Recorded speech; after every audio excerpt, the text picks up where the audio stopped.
The morning Donovan Reese called Keith Albright into the boardroom, the whole floor already knew what was coming. That was the thing about Meridian Capital. Rumors traveled faster than email. By the time Keith walked past his assistant Sandra's desk at 8:47 a.m., she wouldn't meet his eyes. The junior analysts near the coffee station went quiet when he passed. Even the cleaning crew seemed to know, the way they parted slightly as he moved down the corridor. Wait, Donovan Reese was already in the file. Keith needed a different name. The morning Carson Webb called Keith Albright into the boardroom, the whole floor already knew. That was the thing about Meridian Capital. Rumors traveled faster than email. By the time Keith walked past the front desk at 8:47 a.m., nobody would meet his eyes. The junior analysts near the coffee station went quiet when he passed. Even the cleaning crew seemed to sense it, parting slightly as he moved down the corridor with his coffee still steaming in his hand. Keith was 43 years old, 17 years at Meridian. He had started as a junior underwriter straight out of Ohio State, worked his way up through 2 recessions, a merger and a complete management overhaul in 2019.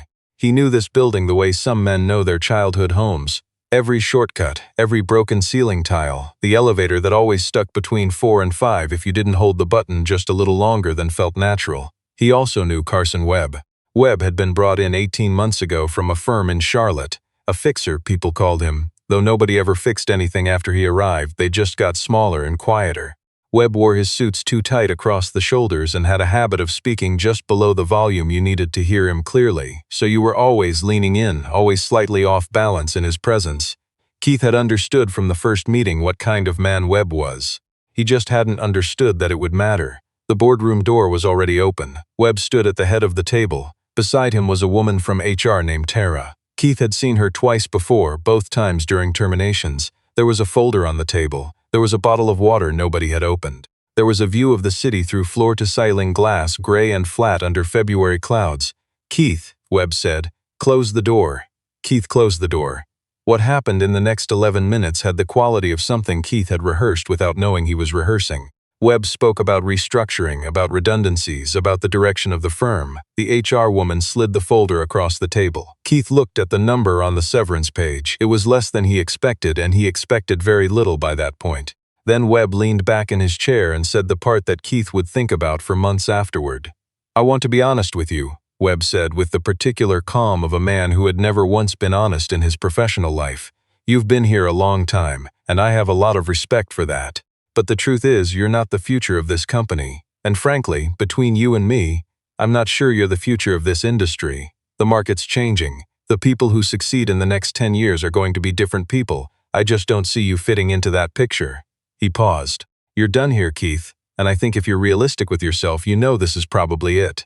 Keith looked at him for a long moment. He thought about 17 years. He thought about his son, Eli. No, wait.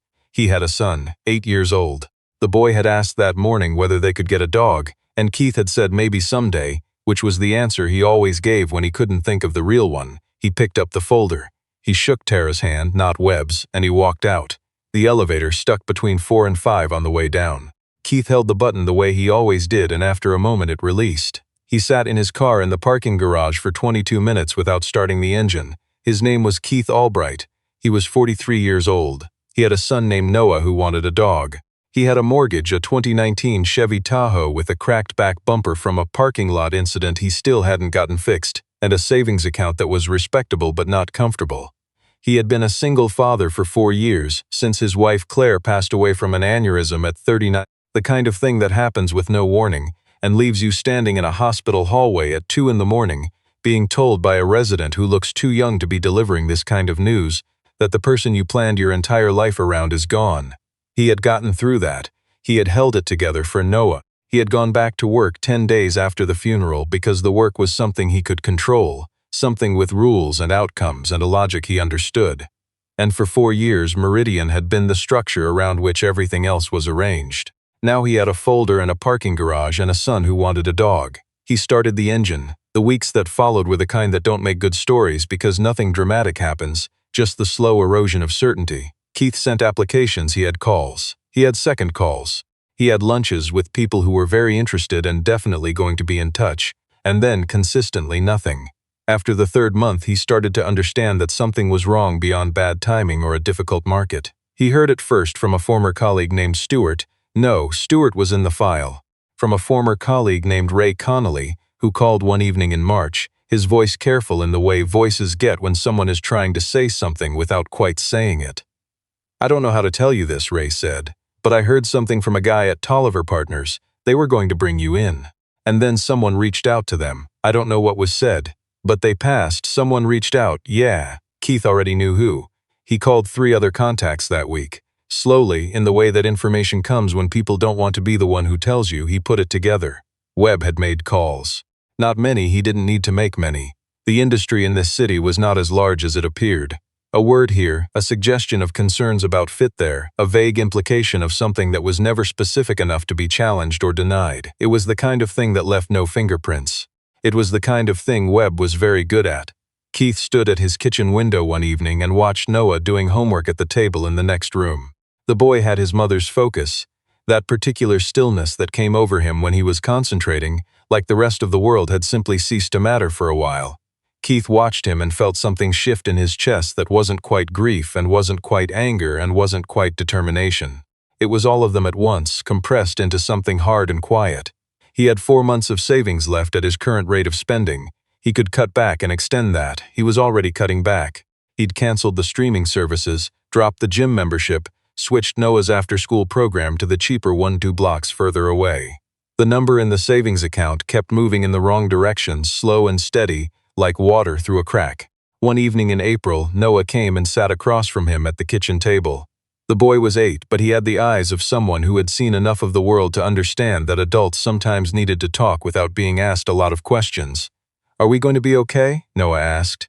Keith looked at his son for a moment. "Yeah," he said. "We're going to be okay." He meant it, even though he wasn't entirely sure yet how. The property came up by accident, the way most of the things that matter actually come up. Keith had started spending Saturday mornings at the property. Not for any particular reason, just because it was quiet and free, and Noah liked the children's section, and it gave Keith 3 hours in which he could think without the apartment pressing in around him. He was there in early May, going through his phone at a table near the window, when he overheard 2 men talking in the seating area nearby. They were older, in their 60s, and one of them was frustrated. 3 years, the man said. "I've been trying to move that building for 3 years and I cannot get a single serious buyer. The contamination report scared everyone off. The cost to remediate looks worse than it is on paper, and the location is genuinely good, but nobody will even come look at it." Keith kept looking at his phone. He also kept listening. The property was a former dry cleaning facility on the east side of the city, on a block that had been transitioning slowly toward commercial and light industrial use for the past decade. The previous owner had been cited for environmental violations in 2018, gone bankrupt shortly after, and the building had been sitting in legal and financial limbo ever since. The contamination, residual dry cleaning chemicals in the soil beneath the structure, was real, but the remediation process had a defined cost, a defined timeline, and a state grant program that covered a portion of qualifying sites. Keith knew this because after he heard those 2 men talk, he went home and spent 4 evenings reading everything he could find about environmental remediation, about the state grant program, about the tax incentives available to developers who took on brownfield sites, about the specific block where this building sat and what was happening to the properties surrounding it. He was not an impulsive man. He had always been careful, methodical, the kind of person who built spreadsheets before he made decisions. He built a spreadsheet now. He ran the numbers 6 different ways. He called a remediation contractor he found through the State Environmental Agency's website and described the situation without revealing the specific address, and asked for a rough estimate on a site matching the general parameters. The estimate was lower than the seller's disclosure had implied, significantly lower. Keith sat with that information for a week. He thought about the 17 years he had spent underwriting risk for other people's investments, learning how to read what was real from what just looked bad on paper. He thought about what Webb had said. The people who succeed in the next 10 years are going to be different people. He felt something clarify inside him, the way a blurry image sharpens when you finally adjust the lens. Then he called the number on the listing and made an offer. The negotiation took 3 weeks. The seller, who had been trying to move the property for years and had run out of patience in carrying costs, was more flexible than Keith had expected. Keith used everything he had, the bulk of the savings he'd been protecting, a small personal loan from his brother-in-law, a structured payment arrangement that the seller agreed to because a partial payment now was better than nothing for another year. When it was done, Keith owned a 12,000-square-foot former dry cleaning facility on a block where 3 other properties had sold in the past 18 months to commercial buyers at prices that told a story Webb and Meridian, and all of them had missed entirely. He did not tell Noah the details. He told him only that he had bought a building. Noah thought about this for a moment the way he thought about most things, carefully from multiple angles. "Is it a big building?" the boy asked. "Pretty big," Keith said. "Like, warehouse big, sort of like that." Noah nodded as though this was the confirmation he'd been waiting for. "I think that's a good idea, Dad," he said, and went back to whatever he'd been doing. Keith sat there for a moment after the boy left the room. He wasn't sure he'd ever had a better vote of confidence from anyone. The remediation process was not fast and it was not simple, and there were 3 weeks in September when Keith was convinced he had made a catastrophic mistake. The contractor found a secondary contamination pocket that hadn't shown up in the initial assessment, which pushed the timeline by 6 weeks, and the cost by an amount that required Keith to renegotiate his arrangement with his brother-in-law and spend 2 evenings staring at a ceiling he'd memorized by then. He applied for the state brownfield grant and was told the timeline for processing was 4 to 6 months. He applied for a secondary environmental incentive program he'd found buried in a county development document and was told the same. He kept his expenses at the minimum. He picked up consulting work from a former colleague who ran a small independent advisory firm. Nothing like what he'd made at Meridian, but enough to keep the numbers from moving in the wrong direction too fast. He drove Noah to school and picked him up and made dinner most nights and sat with him while he did homework and answered questions about fractions and the American Revolution and why dogs dream, and none of that stopped being important just because everything else had gotten harder. He did not contact Carson Webb. He did not make calls, drop hints, send signals. He understood now that the best response to what Webb had done was not an argument, it was a result. The result just needed time. The remediation was completed in December. Keith had the building inspected, had the structural work assessed, and began the process of converting the space into what his research had told him the market in that corridor was actually looking for. Flexible commercial space for small manufacturing and light industrial tenants, with updated infrastructure and the kind of lease terms that larger landlords in the area were too inflexible to offer. He had his first signed tenant by February, a small food equipment manufacturer who had been operating out of a space across town that their landlord was about to convert to residential. They needed 4,000 square feet, modern electrical, loading access, and a landlord who would work with them on a structured lease. Keith gave them all of it. By April, he had 2 more tenants. By June, the building was fully leased. By the following January, he had used the cash flow from the building to acquire a second property, a vacant lot adjacent to the first, which he developed in partnership with a small construction company whose owner he'd met through the remediation contractor. By the time the second property was operational, Keith had incorporated his firm, hired a property manager, and had 3 additional sites under evaluation. He was not yet rich. He was not yet the subject of a magazine profile or a podcast or any of the things that happen to people after the work is done, and the story has been simplified into something that fits a headline. He was a man who had made a series of careful decisions under pressure and had been right about the underlying logic more often than wrong. But there was a day in the spring, Noah was 9 by then, almost 10, when Keith drove past Meridian Capital's building on his way to a site visit. He didn't slow down. He didn't feel the need to.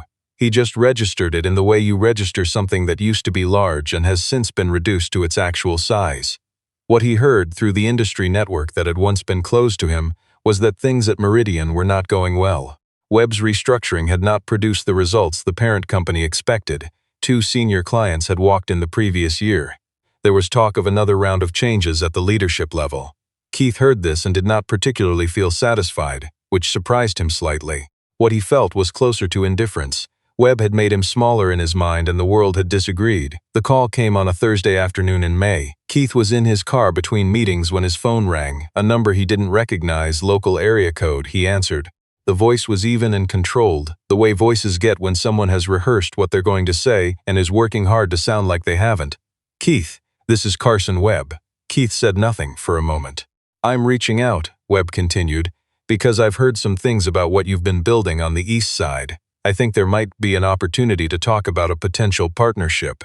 The firm has been looking at commercial real estate exposure and your portfolio seems like it could be." "I appreciate the call," Keith said. His voice was even. Not cold, not warm, just level. "I'm not looking for partners right now," he said, "but I'll keep you in mind if that changes." He ended the call. He sat for a moment in the silence of the car. Through the windshield, the afternoon sun was coming in at an angle that lit up the street in front of him. A street he'd been down 100 times now, that he knew the way he used to know the hallways of a building that no longer held any weight for him. He thought about what Webb had said in that boardroom. "I just don't see you fitting into that picture." The picture Webb had in mind was smaller than the one Keith had ended up in. That was the thing about being told you were finished. It only turned out to be true if you accepted someone else's terms for what finishing meant. He picked Noah up from school an hour later. The boy climbed into the car and dropped his backpack on the floor with the particular force that fourth graders apply to all actions involving backpacks. "Can we get pizza?" Noah asked. "Yeah," Keith said. "We can get pizza." They drove. Noah talked about something that had happened at recess involving a disputed call in a basketball game and a classmate named Jordan who had very firm opinions about whether a foot was on the line. Keith listened and responded and asked follow-up questions at the appropriate moments, and by the time they got to the pizza place, the basketball dispute had been fully litigated and resolved. They sat across from each other in a booth by the window. Noah ate with the focused efficiency of a child who had places to be. Keith ate more slowly and watched his son and felt something that didn't need a name. Outside, the city moved in the way cities do, indifferent, continuous, full of the ordinary motion of people going from one place to another with their whole lives arranged around them in ways they mostly couldn't see. Keith had spent a long time believing that what happened in buildings like Meridian was where the real weight of things was. He understood now that the weight was always somewhere else. In the booth, across the table, talking about a basketball game with the same focused seriousness his mother used to bring to everything she cared about. He had not ended up where he planned. He had ended up somewhere better. Not because the path had been easy, and not because some version of justice had been served on schedule, and not because the numbers had always worked out before the deadline. He had ended up here because he had looked at something everyone else said was worthless and he had read it differently, and he had been right. That was enough. That was more than enough. There was still a lot of work to do. There always would be. But the man who had sat in that parking garage in February, not moving, not starting the engine, that man would not have recognized the stillness Keith felt now. Not the stillness of defeat. Not the stillness of waiting for something to happen. The stillness of someone who had already decided.